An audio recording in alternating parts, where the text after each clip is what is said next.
A thought collective.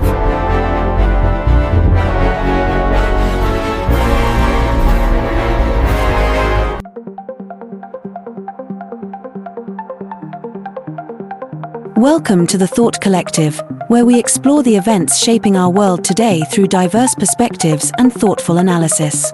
We bring you conversations that matter.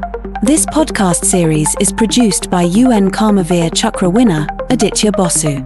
Join the community at adityabosu.com, where you'll find more insights and analysis, as well as the complete archive of our articles and podcasts. The Thought Collective, some perspectives on the events that are shaping the world today. Today's episode is Welcome to the Pact and the Pivot. Pakistan and Saudi Arabia have just signed a defense pact declaring that an attack on one will be treated as an attack on both. For decades, Riyadh and Islamabad have had close military ties, but this is the first time it's been formalized in a NATO-style clause. What does this mean for India? Is it a strategic red flag, a symbolic gesture, or something in between? To debate this, I am joined by Paritosh, a security analyst who believes India should be deeply concerned. Anita, a diplomatic strategist who argues the risks are overstated. And Aslam, a Gulf affairs specialist who brings in the regional lens. Listeners, do know though, this is a podcast enactment. The discussion presented here is based on true facts. Let's dive in. Paritosh, why should India be concerned? This pact gives Pakistan a psychological shield. Even if Riyadh never sends troops, Islamabad can now claim Saudi backing in any crisis with India. That complicates India's deterrence posture and emboldens Pakistan in the sub-threshold space. Anita, your counter. See, this more as political theatre. Saudi Arabia's real interests lie in stability, energy flows, and economic partnerships. India is a top energy customer and investment partner. Riyadh won't jeopardize that by entangling itself in South Asia's disputes. Aslam, from the Gulf perspective, what's driving this pact? Two things: regional insecurity after recent shocks and Riyadh's desire to diversify its security partners. Pakistan has long trained Saudi forces and provided manpower. This pact is about Gulf reassurance, not about Kashmir. But yes, it creates new optics India must manage. Let's imagine a flare-up, say a terror attack traced back to Pakistan. How does this pact change India's options? It gives Pakistan diplomatic cover. If India considers punitive strikes, Islamabad can claim Saudi Arabia is implicated. That slows India's decision-making and raises misperceptions risks. But Riyadh has historically urged restraint, not intervention.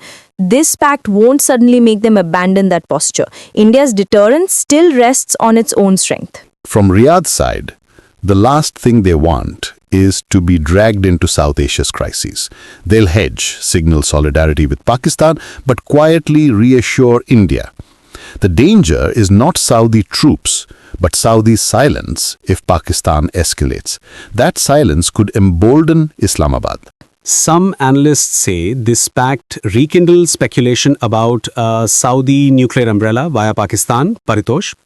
Even if no warheads move, the perception matters. A wealthy Gulf power aligning with a nuclear-armed Pakistan raises questions in Tehran, Tel Aviv, and New Delhi. That perception complicates India's strategic environment. I'd caution against overreading. Saudi Arabia has flirted with nuclear hedging for decades, but it hasn't crossed the line.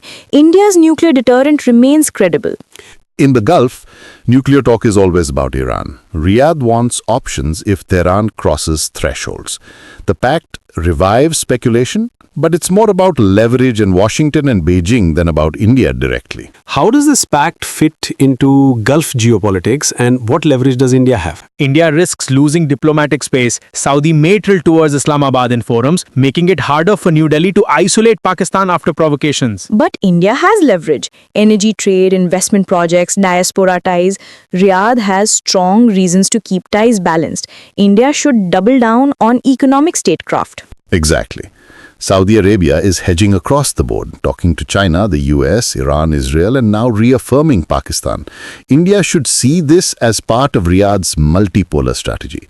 The key is to keep India-Saudi ties sticky enough that Riyadh won't risk them. Okay, so what should India do now? Three things: tighten attribution mechanisms, quietly engage Riyadh, and develop calibrated reversible military options. I add advance India-Saudi economic projects, work regional diplomacy with the UAE and Qatar, and signal responsibility. And don't underestimate soft power. The Indian diaspora in the Gulf is a stabilizing force.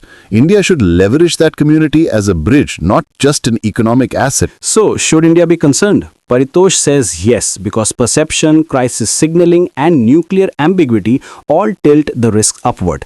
Anita says no, because Saudi Arabia's real interests lie in stability and partnership with India. Aslam says the truth lies in Gulf hedging. Saudi wants reassurance, not entanglement, and India must keep itself indispensable. The bottom line, concern enough to prepare, not enough to panic. In geopolitics, perception often matters as much as firepower, and India's challenge will be to manage both. That's all for today's Pact and the Pivot. Thanks for listening.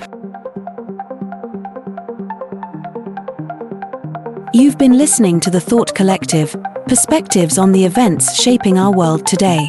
This podcast series is produced by UN Karmavir Chakra winner Aditya Bosu. Join the community at adityabosu.com, where you'll find more insights and analysis, as well as the complete archive of our articles and podcasts. Thank you for joining us. Until next time, keep thinking differently. The Thought Collective.